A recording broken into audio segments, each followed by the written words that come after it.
വയനാട് അമരക്കുനിയെ വിട്ടൊഴിയാതെ കടുവാഭീതി. വനം വകുപ്പ് നിരീക്ഷണത്തിന് കണ്ണുവെട്ടിച്ച് വീണ്ടും ആടിനെ കൊന്നു.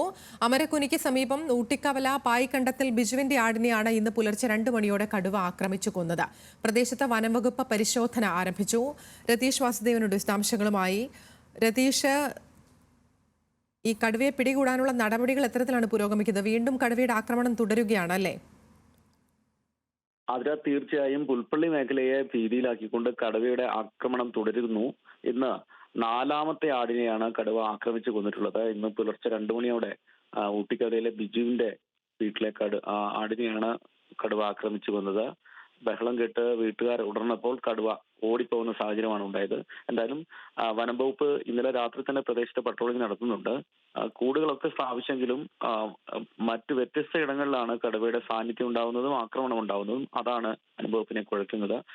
മാത്രമല്ല, രാത്രിയിലുള്ള തെർമൽ ക്യാമറയിൽ ഇപ്പോൾ കടുവയുടെ സാന്നിധ്യം സ്ഥിരീകരിച്ചിട്ടുണ്ട്. അതുകൊണ്ട് തന്നെ മയക്കുവെടി വിദഗ്ധ സംഘത്തിലെ ഡോക്ടർ അരുൺ സക്കറി ഉൾപ്പെടെയുള്ള സംഘം ഇപ്പോൾ പുലർച്ചെ തന്നെ പ്രദേശത്ത് എത്തിയിട്ടുണ്ട്. കടുവയെ ശ്രമകരമാണ് രാത്രിയിലുള്ള ഇത്തരത്തിലുള്ള മയക്കുവെടി പ്രയോഗമെങ്കിലും വളരെ സാഹസികമായി തന്നെ വനംവകുപ്പ് ഇപ്പോൾ പ്രദേശത്ത് കടുവയുടെ സാന്നിധ്യം അറിഞ്ഞ തെർമൽ ക്യാമറയിൽ വ്യക്തമായിട്ടുള്ള പ്രദേശത്ത് എത്തിയിട്ടുണ്ട്. വളരെ പൊടുന്നതിനെ തന്നെ കടുവയെ മയക്കുവെടി വെക്കുക എന്ന് തന്നെയാണ് ഇപ്പോഴത്തെ ഏറ്റവും പ്രധാനപ്പെട്ട ദൗത്യം എന്നാണ് വനംവകുപ്പ് അധികൃതർ അറിയിക്കുന്നത്. പ്രദേശത്തെ നാട്ടുകാർ വലിയ രീതിയിൽ പ്രതിഷേധത്തിലാണ്. ആ പ്രദേശത്തെ ഉപജീവനം പോലും അസാധ്യമാവുന്ന വിധത്തിലാണ് ഒരാഴ്ചയായി ഈ പ്രദേശത്ത് കടുവയുടെ സാന്നിധ്യമുള്ളത്. ഈ 4 വളർത്തുമൃഗങ്ങളെയാണ് കടുവ ആക്രമിച്ചതെങ്കിലും പ്രദേശത്തെ മറ്റ് സാധാരണ ജീവിതം പോലും നിശ്ചലമായിട്ടുണ്ട്. പ്രദേശത്തെ സ്കൂളുകൾ പ്രവർത്തിക്കാത്ത സാഹചര്യമുണ്ട്. ഉപജീവനത്തിന് ക്ഷീരകർഷകരെല്ലാം ഈ പാൽ സൊസൈറ്റിയിൽ കൊടുക്കാൻ പോലും സാധിക്കാത്ത, അല്ലെങ്കിൽ പശുവിന് പുല്ല് എടുക്കാൻ തോട്ടത്തിൽ ഇറങ്ങാൻ പറ്റാത്ത സാഹചര്യമുണ്ട്. ഇപ്പോൾ വിളവെടുപ്പ് സീസണാണ്. കാപ്പി, കുരുമുളക് തുടങ്ങിയ വിളവെടുക്കാൻ കഴിയാത്ത സാഹചര്യമുണ്ട്. അങ്ങനെ ബഹുമുഖമായ പ്രതിസന്ധി കൂടി ഈ കടുവയുടെ സാന്നിധ്യം കൊണ്ട് ഉണ്ടാവുന്നുണ്ട്. എന്തായാലും കടുവയെ വളരെ പൊടുന്നനെ മയക്കുവെടി വെച്ച് പിടികൂടുക എന്ന് മാത്രമാണ് നാട്ടുകാരുടെ ആവശ്യം.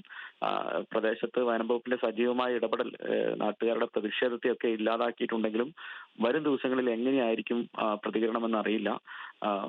ആളുകൾ വലിയ പ്രതിഷേധത്തിലാണ്. ഭയാശങ്കകൾക്കിടയിലാണ് ഇവരുടെ പ്രതിഷേധം.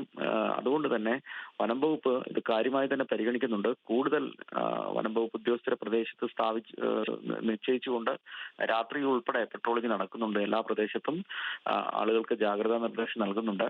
എന്തായാലും സാധാരണ ജീവിതം തടസ്സപ്പെട്ടതോടെ ആളുകൾ വലിയ രീതിയിൽ അസ്വസ്ഥരാണ്. അത് വലിയ പ്രതിഷേധത്തിനിടയാക്കുമെന്ന ഭയവും വനംവകുപ്പിനുണ്ട്. അതുകൊണ്ട് തന്നെ പരമാവധി വേഗം തന്നെ കടുവയെ മയക്കുവെടി വെച്ച് പിടികൂടാനുള്ള ശ്രമത്തിലാണ് ഇപ്പോൾ വനംവകുപ്പ് അധികൃതർ. അതുകൊണ്ട് തന്നെയാണ് അരുൺ സക്കറിയുടെ നേതൃത്വത്തിലുള്ള മയക്കുവെടി വിദഗ്ധ സംഘം ഇപ്പോൾ ഈ പുലർച്ചെ 2 മണിക്കാണ് ആക്രമണം ഉണ്ടായത്. രാവിലെ തന്നെ പ്രദേശത്ത് എത്തിയിട്ടുണ്ട്. വനംവകുപ്പിന്റെ തെർമൽ ഡ്രോൺ ക്യാമറയിൽ കടുവയുടെ സാന്നിധ്യം ഇതിനടുത്ത പ്രദേശത്ത് തന്നെ സ്ഥിരീകരിച്ച സാഹചര്യത്തിൽ ആ പ്രദേശത്തേക്ക് പ്രത്യേക സംഘം നീങ്ങുന്നു എന്നാണ് അറിയാൻ കഴിഞ്ഞത്.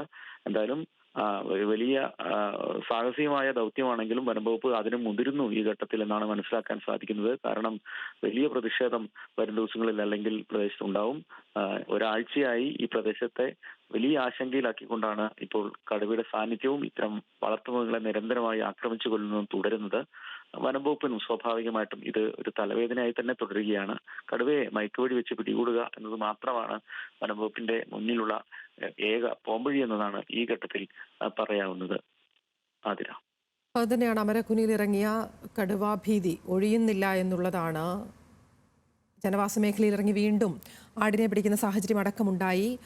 എന്തായാലും വനംവകുപ്പ് അധികൃതരടക്കം അവിടെ തുടരുന്നുണ്ട് എന്നുള്ളതാണ്. രതീഷ് വാസുദേവനാണ് വിശദാംശങ്ങൾ നൽകിയത്.